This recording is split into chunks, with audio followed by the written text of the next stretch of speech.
Lakers right now. There's just so much talent in the West right now and more cohesive talent. I just don't see the Lakers, having another type of run that they had in the bubble. I just don't.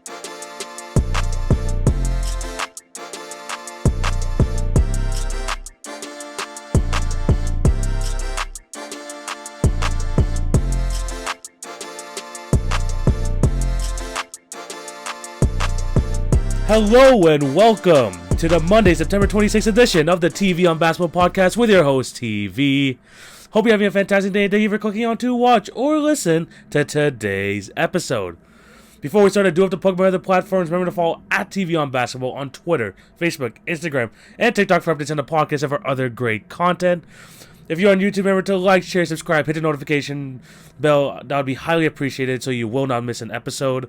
And for my podcast listeners, remember to subscribe and leave a review if you're on Apple. And for Spotify, Anchor, or Podbean listeners, I see you. I appreciate all of you for showing your support. We are now into part 3 of the NBA season preview. Today we're going to be talking about the Southeast Division, the Pacific Division, which is going to be very, very interesting to talk about because, man, there's going to be a lot of storylines that's going to happen coming from that division this year. So, yeah, there's going to be a lot of things to go through, and I'm just excited to talk some more NBA basketball.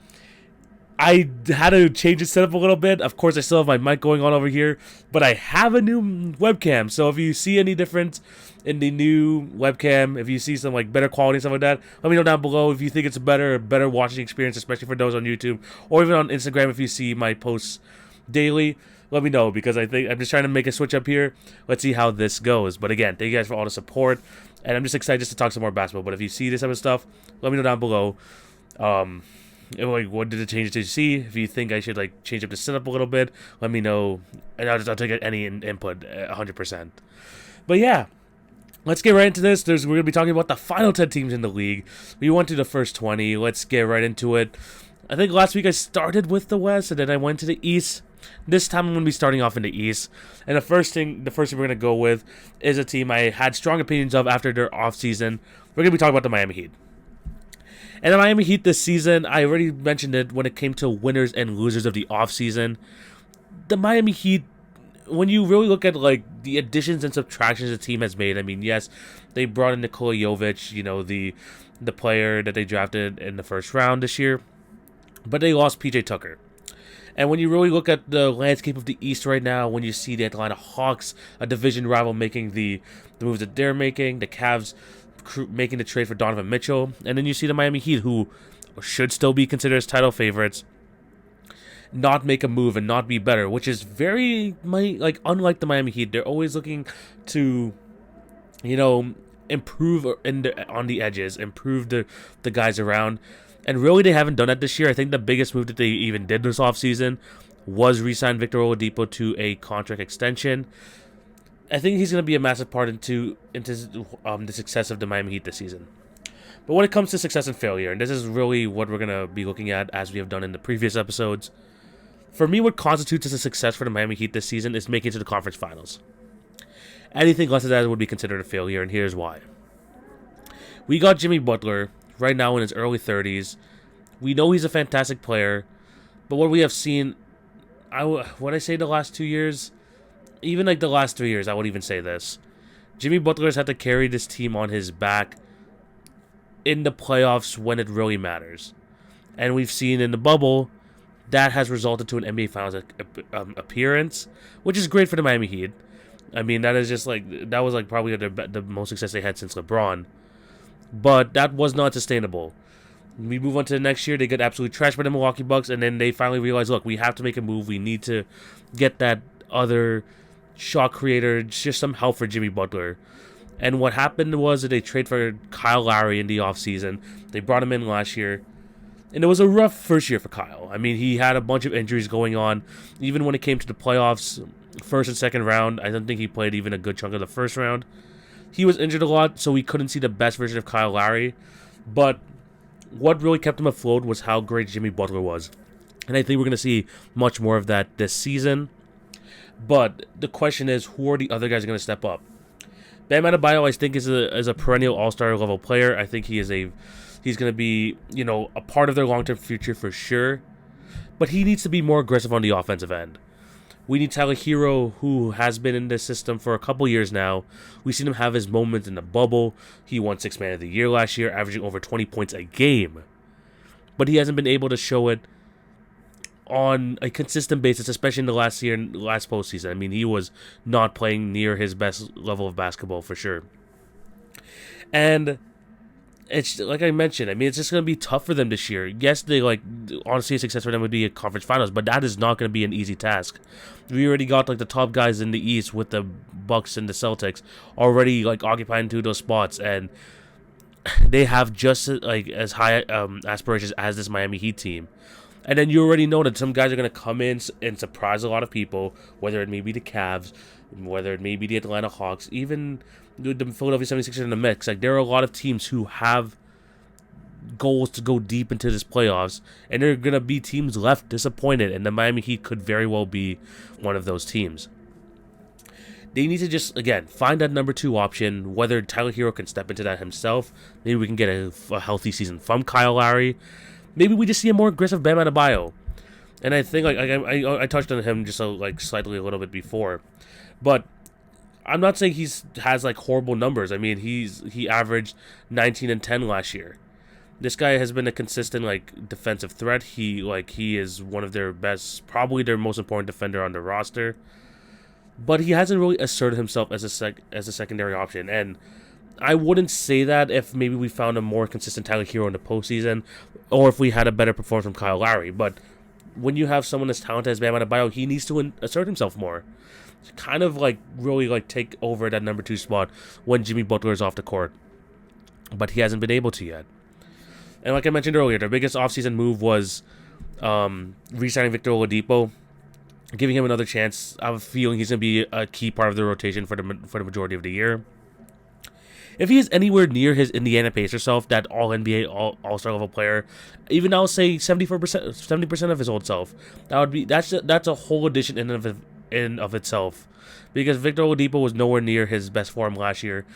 A healthy offseason now, getting a new contract, being a part of the team, unlike teams in the past that he's been on, whether it was the Thunder, the Magic, or the Pacers, who have championship aspirations now here in the Miami.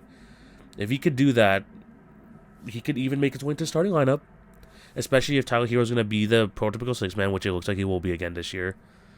If he can find himself, I think this could really bolster the Miami Heat chances. But again, that is something that we are not guaranteed, but he'll get the opportunities this year, 100%.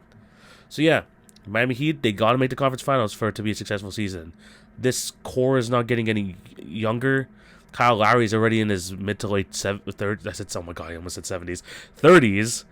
And Jimmy Butler is not getting any younger. These are 2 of your top 3 core guys on their team. They have to make the most of it right now. They need to find a way to kind of get everyone working together. And we know they could do this. They have a fantastic coach. They have a fantastic system. Let's see if they're going to be able to pull it out this season. Speaking of division rivals, again, we're looking through the Southeast Division.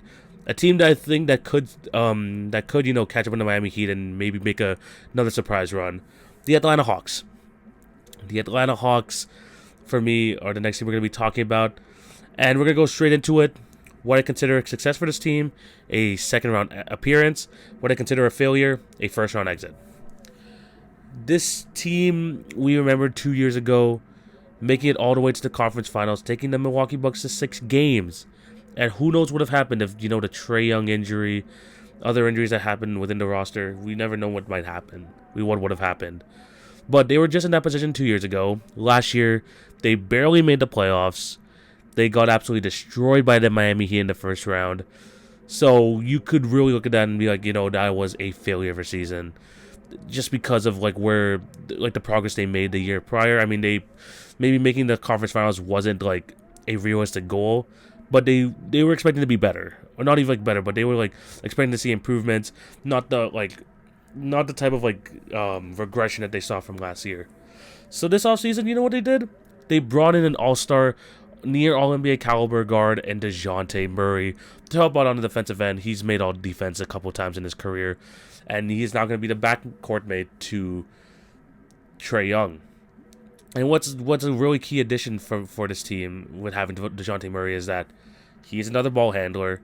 He is not the spot-up shooter that Kevin Huerter was for this team, where we've seen at times, especially in the playoffs, that he has been a key clog for that team, just like being someone who can consistently hit the three ball.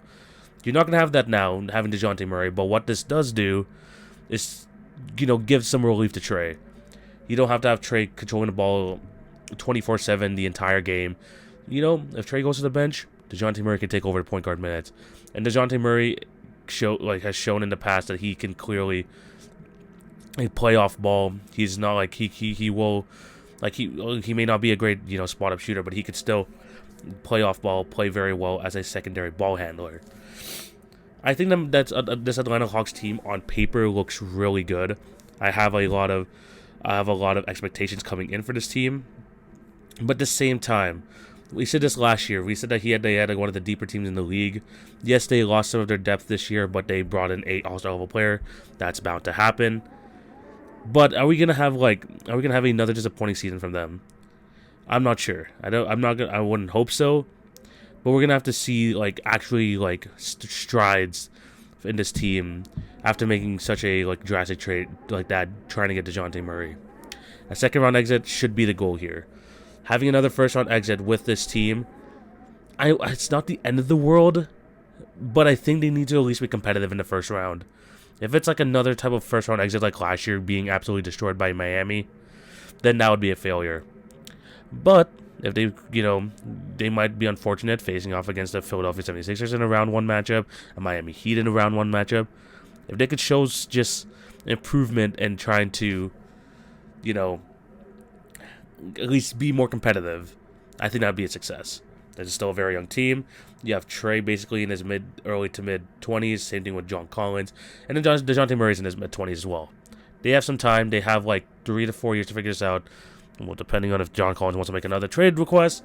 But I still think that there's a lot to like about this Atlanta Hawks team. They could make another Cinderella type run, if things really go their way. But they have to take advantage of it, and let's see if they're going to be able to prove a lot of people wrong this year. We'll have to wait and see.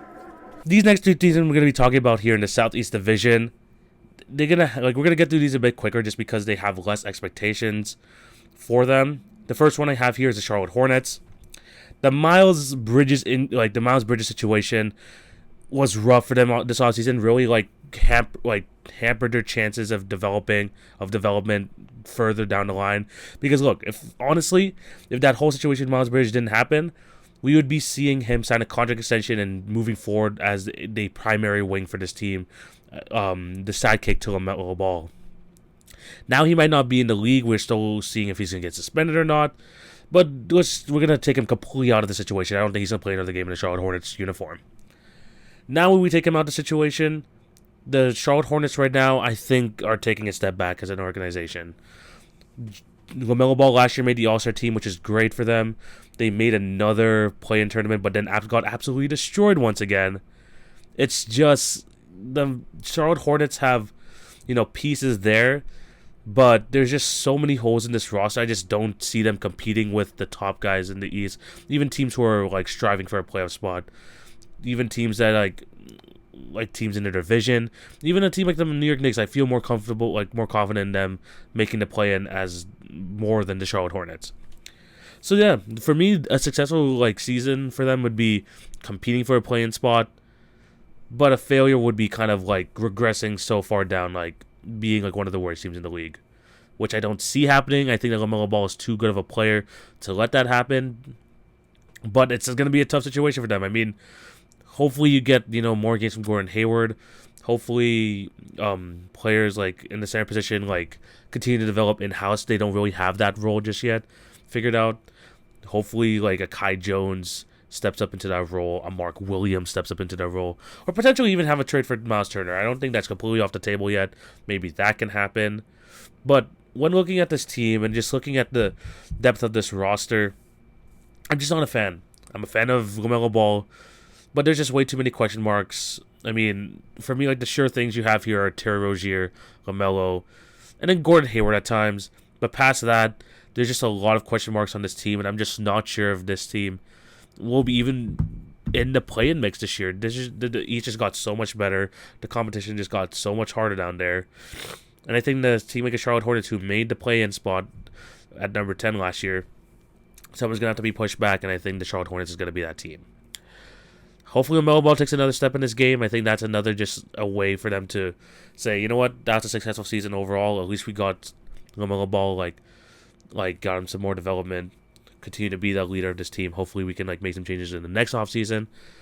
But I think the whole Miles Bridges thing really, set them back here. And now the Charlotte Hornets have to kind of regroup. And then a sign of a good organization is being able to work under pressure, work when things are going against you. This is going to show a lot of character for this organization to see how they're going to be able to bounce back. But we'll have to wait and see how they do this coming season. Next team I want to talk about is a team who just got the number 1 pick this offseason, which was the Orlando Magic. And look, for me with the Orlando Magic, there's literally no expectations from them. What they need to focus on is just developing their young core. This is nothing mind blowing. This is not some sort of hot take. If their guys get better, that's a successful season. Hopefully, we could see some number 1 potential in Paolo Banchero being a number 1 option for them in the future. But even past that, let's see if Franz Wagner could continue off his great rookie campaign. Cole Anthony, let's see if we can see more development in his game, especially from a playmaking perspective. Again, sucks that Marco Fultz got injured again because of a toe injury. But hopefully he'll be back for the start of the season and, for the start of training camp. But then other players like RJ Hampton, let's see if he can take some steps forward. Players such as Jalen Suggs, hoping to see if he can bounce back after having an injury-riddled first season. And then seeing if other guys are going to be part of the team in the future, whether it's a Mo Bamba, a Wendell Carter, which of these frontcourt guys you want to keep with this team moving forward. The only bad thing that I could see that could happen with this is that the team just plateaus. If the team somehow just plateaus and doesn't really get any better, we see, bright spots for Paolo Banchero, but he's not one of the top rookies in his class from the season. I think that'd be a little bit worrying if you're an Orlando Magic fan. But look, these are young guys. They're part of a developmental system right now. We should just see them get better just naturally, just with age, with experience in the NBA. That's what you're just hoping to see. There's literally no expectations here for the Orlando Magic. I don't think they're going to be full out tanking because they still need that extra piece of their young core. I think their team is not good enough to really compete for a playing spot yet, but either way, they're going to add to their young core just because they're going to be a lottery team. But they just have to just look at their roster right now, see who fits, and see who you want to keep long term. Those are decisions that you have to make if you're in the Orlando Magic front office. And all you want to see as a fan is just development in your team. It's not a playoff year, not a play-in type year, but you just want to see them take, baby steps going forward. So that's where I see them Orlando Magic being at. And then the final team in this division we're going to be talking about the Washington Wizards. And this is another team, kind of like maybe not as to the point of the Charlotte Hornets, but I would put them in the same realm as the New York Knicks. A team who built themselves up to be a playoff contender, a team that is hoping to be in an automatic spot in the playoffs. But like I've mentioned time and time again, there's just so many spots and a few teams will be left disappointed, and I believe the Washington Wizards is going to be one of those teams. A successful season for them would be making the playoffs, but I just don't think that's going to happen. So failure is just missing the playoffs. And when you sign Bradley Beal to the Supermax extension, you make the trade for Kristaps Porzingis. Those are moves that you make, and those are moves that show your fans that you want to be in the playoff hunt. Now looking at the rest of their roster, I'm not sure if that's going to be really possible compared to the rest of their competition in the East. I mean, yeah, you got Bradley Beal, who has his own injury issues. You also have your other star in Kristaps Porzingis, who has his history of injury issues. Then you just have a lot of young guys who have still a lot of question marks in the game, whether it's Denny Avdija, Johnny Davis, who they drafted this year. Yes, they improved, in a veteran sense, getting Will Barton and Monte Morris. But I, again, think, compared to the rest of the competition in the East, I can already go through 8 or 9 teams which I would put better chances of them making the playoffs than the Wizards. And that just pushes them to the last spot to play in, which could be a very real possibility for them this year. So, yeah, if you're the Washington Wizards, there could be chances, you might have some breaks here and there. Then you can make the playoffs. But even if you make the playoffs, I don't see them making too much noise, especially against the top team in the East. But, who knows? who really knows what this Wizards team? If I'm not mistaken, I'm not sure if it was last year or the year prior. They started off the season like 15-7 or 15-6. For some reason, I think that was 2 years ago. But they could have something like that, and they can capitalize on that and like have a good season past that. But will it happen this year? I probably don't think so. This is a team that's built to be in playoff basketball. I just don't think they will be able to reach that point because of just the competition they face in the East, and just teams that just have like or better build, who I just trust more to be in those positions, like more than the Washington Wizards. But we'll wait and see. We'll wait and see what happens. This team definitely still has a talent that can make the playoffs, though. Those are my 5 teams in the East I'm going to talk about from the Southeast Division. Let me know down below what you guys think. What do you think would be a successful season for each of these teams, and which would be considered a failure? Let's move on to the Pacific Division, and we're going to be starting off hot. We're going to be starting off with the Phoenix Suns. And for me this year, I'm not going to say it's championship or bust, but it's a finals appearance or bust. The Phoenix Suns this offseason really was trying to convert DeAndre Ayton into another piece for them moving forward this season. They couldn't find a trade. They ended up re-signing him. And what worries me about that is that at the end of last season, there was already some mumblings around the Suns organization that there was issues between Monty Williams and DeAndre Ayton. And the easy thing here was to try and get some sign trade involved, or just some sort of trade involving DeAndre Ayton. Well, that didn't happen. He ended up signing an offer sheet with the Indiana Pacers, which the Suns match immediately because there's just no way they're going to let him go away for nothing. And even if they want to trade DeAndre Ayton, he's probably not going to be gone until like January, because I don't think he's going to allow to be even traded until then. But moving past that drama, when you look at the roster, like when you look up and down the roster right now, this is a title contender. They made it to the NBA Finals a couple of years ago. They have the team that could go back to that at any point. You still got the point guard in Chris Paul. You got Devin Booker, who is slowly but surely making his way into the top 10, at least for me, top 10 NBA players in the league right now. And then they just have great supporting cast pieces in Mikal Bridges, Jay Crowder. Whether he's there or not, we're going to have to wait and see. Torrey Craig, Cam Johnson. You hopefully get Dario Saric back from injury. Again, I mentioned DeAndre Ayton earlier. This is a deep team. And they have been, and most of these guys have been within the Monty Williams system for a while now. So they have the chemistry, they have the talent, they have the star power, and the fourth quarter scoring, which many teams in the league do not have. This is the recipes of making a great championship team. They just have to produce results now. They were very close 2 years ago. They got absolutely embarrassed at home by the Dallas Mavericks in Game 7 in the second round last year. They're going to want to bounce back.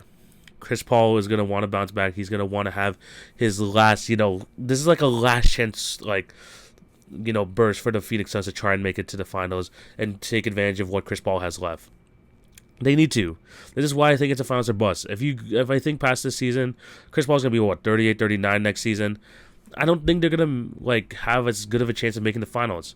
I really don't. So, yeah. It's finals or bust for the Phoenix Suns. I think they have the talent and the personnel to do so. Whether things blow up in their face or not, we're going to have to wait and see as the season goes. But I think that they have one of the better coaches in the league in Monty Williams. A good hierarchy in terms of their players there in the team. There's a lot of good things to see for the Phoenix Suns teams, but you can't help but wonder if this is going to end up blowing in their face eventually. Who knows what's going to happen? We still have to deal with the whole Robert Sarver thing as well. There's a lot of drama surrounding the team. If they can fight past that and still produce results, that's very good for them. Very, very good. Next thing we want to talk about is going to be the Sacramento Kings. And Sacramento. This is all I got to say. You made the trade for Sabonis. I didn't like the fact you traded away Halliburton, someone who wanted to be part of your organization, but here we are. The trades that you made, the moves that you made, at the least make the play-in. At least, Sacramento. At the very least, make the play-in. You're hoping to have a bounce-back year from De'Aaron Fox. You're hoping to have a great year from Domantas Sabonis. And hopefully you can have a Rookie of the Year type campaign for Keegan Murray. One of the more NBA-ready guys in the league. So one of the NBA-ready rookies in his class. he's gonna have opportunities there on the Sacramento Kings. You need to have all these like working pieces move together in the Mike Brown system, and you just have to see progress. That's all I want to see from the Sacramento Kings, progress. I don't want to. I do this thing with me and Jalen from, Basketball Genius over there on TikTok and all that. We talked about it last year in our NBA Daily Pick'ems. You can't trust the Kings because in games where you think they should win, they'll lose, and there's sometimes where they'll show up on the most random nights. But at the end of the day, you just cannot trust them. So now they have a more like a stable roster right now. They finally have their star to pair with De'Aaron Fox, someone who is established like a Domantas Sabonis, not having to take away ball handling opportunities away from De'Aaron Fox. This team should be good enough to make the play-in. But if they miss the play-in, that's another hell of a season. It really would be. We just need to see progress, Sacramento. And that doesn't mean, going from here all the way to the playoffs. It's going to be extremely tough, especially with a loaded Western Conference. But you at least got to make the play-in. You just at least got to make the play-in. That's all we want to see. Anything more than that is just gravy for them. But if they miss the play-in once again, it's going to be another rough year. A lot more Nick King slander. They haven't made the playoffs since 2005. Progress, Sacramento. We just need to see progress and not waste these years of De'Aaron Fox, Domantas Sabonis. You made these bold trades for a reason. You want to be in the mix. Take advantage of it. Use your stars, your roster, which I think is not honestly that bad.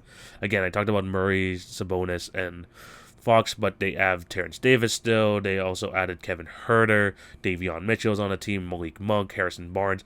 There's a lot of solid players here. Just make the play. That's all we ask. We just need to see progress. And then after that, we're going to be like, okay, that's something. Move on to something next year. But right now, you got to take those steps. You made the moves in order to make those steps possible. Let's see them actually take those steps. Let's see.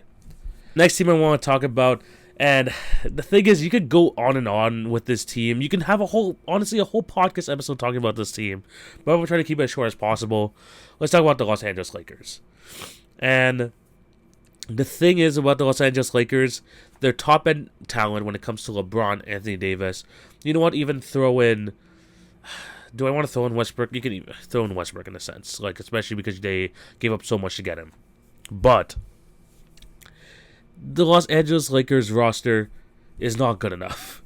I'm just going to start off by saying that this roster is not good enough. I think compared to the rest of their competition in the West, when I talk about the next two teams after them, I think who are significantly better than them. And then even guys like who I've talked about, like other teams I've talked about in the past, whether it was the Phoenix Suns, the Denver Nuggets, the Minnesota Timberwolves, who I think that who are in a better spot than the Los Angeles Lakers right now. There's just so much talent in the West right now, and more cohesive talent. I just don't see the Lakers, having another like type of run that they had in the bubble. I just don't see that. I just don't see it in them. Whether it has to do with injuries or just lack of help outside of their top guys in LeBron and Anthony Davis. But the thing is with the Lakers. Yes, I as a fan, as a neutral fan, I could say that, you know what, they're probably going to make the playoffs and they're going to be a first-round exit. But from a Lakers perspective, from a Lakers fan, from the Lakers front office perspective, anything, honestly, first-round exit and lower than that, failure. You know what, I could even go as far as say second-round exit or failure for this team, just because they gave up so much to build this team. Yes, they won a championship, and honestly, at the end of the day, that's worth it in and of itself. But a successful season for me, or at least in the views of Lakers and their front office, make it to the conference finals. You got LeBron, Anthony Davis, Westbrook, and you have other guys on that team that they expected that to be enough. Especially with a full rehabbed offseason for a lot of these guys. You're hoping to be starting off strong, to get back into those positions that you were in a couple years ago. But I just don't see it. I don't see it. I mean, they've made some solid moves. The trade for Patrick Beverley was great in my opinion. Bringing back Dennis Schroeder was great. just for bench scoring help. But losing out on Malik Monk, trading away Taylor Horn-Tucker, I mean, that it was good to get Patrick Beverley. But I just look at the rest of this roster. I'm just not a fan. I like Austin Reeves, but the fact that he might start is kind of worrisome. You got Kendrick Nunn coming back this year from injury, but is he going to be kind of overlapping too much with Dennis Schroeder? They have another bucket getter in Lonnie Walker. I'm just not a fan of this construction of this team at all. I don't think they're going to make it too far, but they have expectations to make it far. They do, and I just don't see a way where they're going to be able to meet those expectations. I truly don't. So this is why I think that they probably will make the playoffs. I think they will get to that point. But I just don't see them making past the first round, which will be a failure of a season for them. Even going to the second round and failing and missing out, I think is a failure of a season to them. They got to make it to the conference finals. They got to. But I just don't see it happening. I really, really don't. Moving on to the next team, and we're going to be going into the same arena. Yeah, we're going to be staying in the same arena, but going to the other side, to the other locker rooms. Let's talk about the Los Angeles Clippers. And man, am I excited for this team. Because I feel like this could potentially be their year. I truly believe conference finals is in their sights. I think it's a real possibility for them. And if things go right, if they could stay healthy, this could finally be the finals run that the Clipper fans have been waiting for since the inception of the franchise. You got Paul George and Kawhi Leonard back healthy. Those are two guys, in my opinion. Kawhi Leonard, the top 10 player. You have a top 15 player in Paul George. Those two guys coming back, massive, absolutely massive. But then the trades that they made in the last trade deadline, getting Norman Powell, Robert Covington, and then you look at the rest of this roster, I truly do think that this is a very deep team. Very deep. And they were still able to, almost make the playoffs without Paul George and Kawhi Leonard. That is just a testament to the camaraderie of this team, how good of a coach Ty Lue is.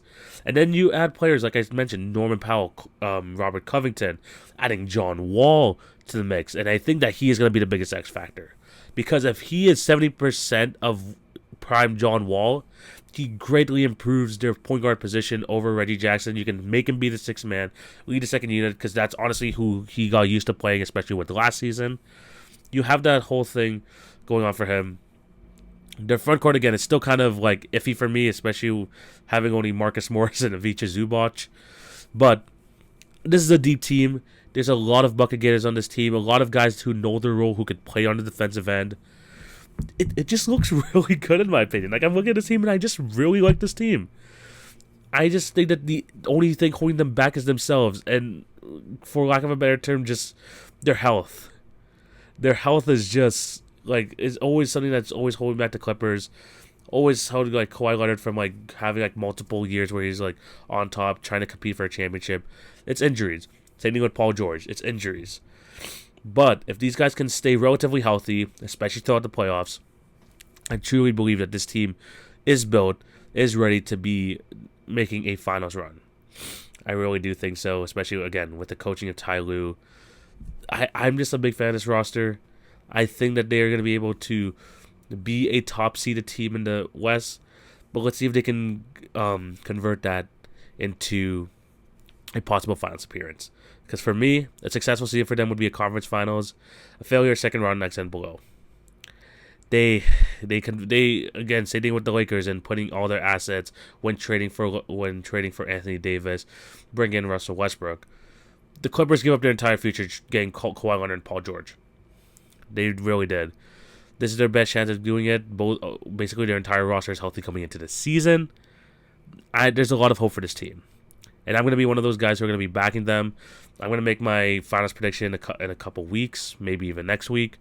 You're going to see, and I think that the Clippers are going to be a team that I wouldn't say would be favorites in the West, because you still got the team I'm going to be talking about next, and you still got the Phoenix Suns, the Denver Nuggets, this and that. But the Clippers should be in the mix, 100%, with the depth they have, a great starting five. I'm just excited to see how they're going to be able to perform this year, and if they're going to be able to stay healthy. Now, the final team of the season preview I want to talk about. Of course, we're going to end it off with this team. We're going to end it off with the defending NBA champion, Golden State Warriors.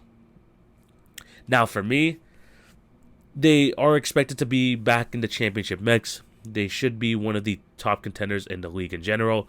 They should be the top contender in the Western Conference. But compared to these other teams, in my opinion, like the Los Angeles Clippers, like the Phoenix Suns, there's not as much pressure on them to win another championship. They have 4. Steph Curry, Clay, and Dre have all won 4 championships in the era of this team. I think they still expect to be close to that point, but it's not like a win a championship or like, horrible season type thing. I think a failure of a season would be maybe a second round exit, but also there's just so much talent in the West that is a real possibility that could happen. For me, a successful season is them making the conference finals, and whether they lose to the Phoenix Suns, the Clippers, the Denver Nuggets, the Lakers, I think that they'll be okay with that. For me, them getting like more reps out of a Jordan Poole, hopefully he can get better in his game, a James Wiseman, Kuminga, Moses Moody, maybe seeing someone like a Patrick Baldwin get some chances this year. We'll have to wait and see if they can like be difference makers and hopefully continue on the legacy of the Golden State Warriors and continue and try to get them developed so they can carry on the dynasty when it's time for Steph, Clay, and Dre to move on. And the thing about the Warriors, I mean, they said they wanted to try and like bridge the gap between old and young, which they've been able to do. They've won a championship. But a trade can happen at any moment. If the right trade comes around, you know that they're going to be able to pull it off. But what's crazy about them is, like, look, they've been able to prove they can win in 3 different iterations of their team. I still think they're going to be the favorites in the West. And really, there's no pressure put on them. There really isn't. You expect some good things from the Warriors, but at the same time, I think whether they win a championship or not, it's not do or die for them. There's teams like the Clippers who have not been close yet and put all their future towards that. Same thing with the Lakers. Same thing with the to a lesser extent, the Phoenix Suns. But I think, the Suns you can maybe even put into the mix there. The Warriors are playing carefree right now. I think they're going to have another great year, especially having a full training camp with Klay Thompson. And hopefully you have, you see just development in the young guys because you already know what you're going to get from, the Clay, Steph, Dre's, the Wiggins, the Loonies of the roster. It's all about if the younger guys can step up. And if they can and they can take the next step, the Warriors are going to be scary. Taking a stay from the WWE, then, now, and forever. They can continue on the tradition of this team of just winning and winning. And I think that's what the Warriors want to do, just keep competing and having these young guys be in these high-pressure situations. We're going to have to wait and see, and I think it's going to be extremely tough, especially after this season, trying to pay everyone. But I think for this season, they should still be near the favorites. But I think that, like I mentioned, it's not championship or bust. They got their championships. We just have to wait and see if they're going to be able to continue the streak, because honestly, it's all-time great. I just want to see if they're going to be able to continue this, because it's just crazy to think, even till now, you have, like an older Draymond, older Clay, older Steph, and the fact that they're still, in a sense, running the league, in a sense, one of the top, being the gatekeepers in the Western Conference, is still crazy to me, in my opinion. But it's safe to say they're still going to be the favorites in the West, and they are looking, and they're going to be trying their very hardest to get number 5. But yeah, those are all the teams in the West. Let me know down below what you guys think in the Pacific Division. And also, like I mentioned earlier, the Southeast Division, the East. Let me know what you guys think about any of these, my thoughts on these teams. Was I too harsh on some of them? Do I have too high of expectations, too low? This or that. Let me know down below in the comment section of this or in the IG video. But yeah, I think this is where we're going to end today's episode. Thank you guys for watching or listening. Remember to show love on all the podcast channels. Like, share, and subscribe if you're on YouTube. And remember to hit the notification bell. And remember to follow @TV on Basketball on Twitter, Facebook, Instagram, and TikTok for updates on the podcast and for other great content. The NBA season's coming very soon, guys. And in these next 2 weeks, we're going to be talking about my bold predictions, which will be maybe 1 or 2 weeks from now, but also my NBA awards predictions, which are going to be coming very, very soon. So be on the lookout for that. Hopefully we can have some guests on the pod. I'm just excited to just talk some more basketball, and NBA season is right around the corner. I'm just excited to see where this goes. I'm just excited to be back in the basketball spirits. Now having League Pass for the first time this year, and as for many of you who bought NBA 2K23, our eyes are going to be glued to the screen for basketball all season long, and I can't wait for it. But yeah, thank you guys for all the support. Hope you have a fantastic day. This is TV signing out. Take it easy, guys. Peace.